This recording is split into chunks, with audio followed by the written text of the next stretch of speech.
কলাপাড়া উপজেলায় উপজেলা সমাজসেবা কার্যালয় কর্তৃক একটি নিয়োগ বিজ্ঞপ্তি প্রকাশ করা হয়েছে। এটি হলো যে ফ্যামিলি কার্ড, সেই ফ্যামিলি কার্ডের তথ্য সংগ্রহকারী স্বেচ্ছাসেবক সুপারভাইজার বাছাইয়ের নিমিত্তে একটি নিয়োগ বিজ্ঞপ্তি প্রকাশ করা হয়েছে, যেখানে পদ সংখ্যা হলো 3টি: তথ্য সংগ্রহকারী, সুপারভাইজার এবং আইসিটি সুপারভাইজার। এই 3টি পদে প্রচুর পরিমাণ লোক নিয়োগ করা হবে।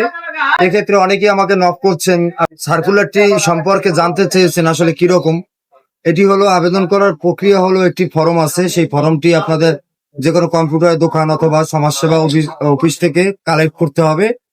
তারপর সেটি আবেদন হাতে পূরণ করতে হবে। হাতে পূরণ করার পরে সকল শিক্ষাগত যোগ্যতা এবং ছবি, ভোটার আইডি কার্ড, পরিচয়পত্র এগুলো একসাথ করে উপজেলা সমাজসেবা অফিসারের বরাবর আবেদন করতে হবে।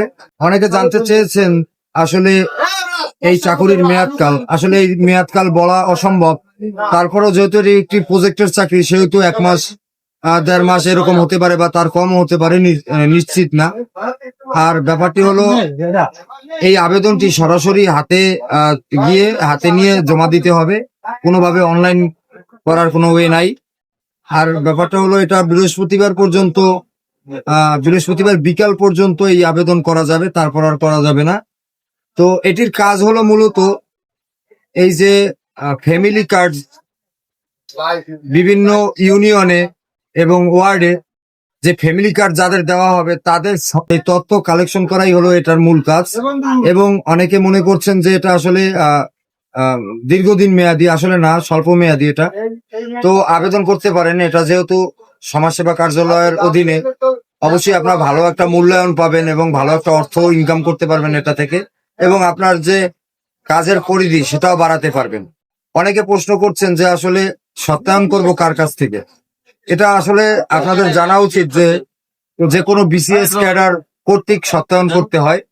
যে কোনো ডাক্তার যারা বিসিএস ক্যাডার, তাদের কাছ থেকে সত্যায়ন করে সেটি জমা দেবেন। অনেকে আবার জিজ্ঞাসা করেন কি কি সত্যায়ন করব। সার্টিফিকেট সত্যায়ন করবেন, ছবি সত্যায়ন করবেন এবং ভোটার আইডি কার্ড যেটা থাকবে সেটাও সত্যায়ন করবেন। অবশ্যই আবেদনপত্র সত্যায়ন করার কোনো প্রয়োজন নেই। তো এটি একটি ভালো চাকরি, সকলে আবেদন করতে পারেন এবং যার ভাগ্যে আছে সেই হবে। এই ভিডিওটি করার একমাত্র কারণ সেটা হলো, অনেকেই আমার কাছে ফোনে, SMS এ, মেসেঞ্জারে জানতে চেয়েছেন যে আসলে এই চাকরিটির সিস্টেমটি কেমন। তো চাকরিটির সিস্টেম হলো একটি স্বল্পমেয়াদী একটি প্রজেক্টের চাকরি। তো এই চাকরিতে যদি আপনারা ভালো করতে পারেন, দেখা গেল আবার পরবর্তী কোনো সরকারি এরকম প্রজেক্ট আসলে পর তাতে অগ্রাধিকার পাবেন।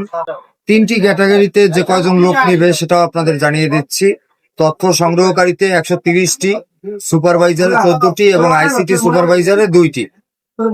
তথ্য সংগ্রহকারীতে HSC পাস নেবে এবং সুপারভাইজারে ব্যাচেলর ডিগ্রি বা সমমান পাস, এবং আইসিটি সুপারভাইজারেও ব্যাচেলর ডিগ্রি অথবা সমমান পাস। তো একটা জিনিস সেটা হলো, যাদের ফৌজদারি মামলায় দোষী সাব্যস্ত আছেন অথবা কোনো মামলা করা আছে, তারা এই আবেদন করতে পারবেন না। মানে যাদের বিরুদ্ধে মামলা আছে তারাই আবেদন করতে পারবেন না। কারণ যদি জানার কিছু থাকে অবশ্যই কমেন্ট করে জানতে পারেন।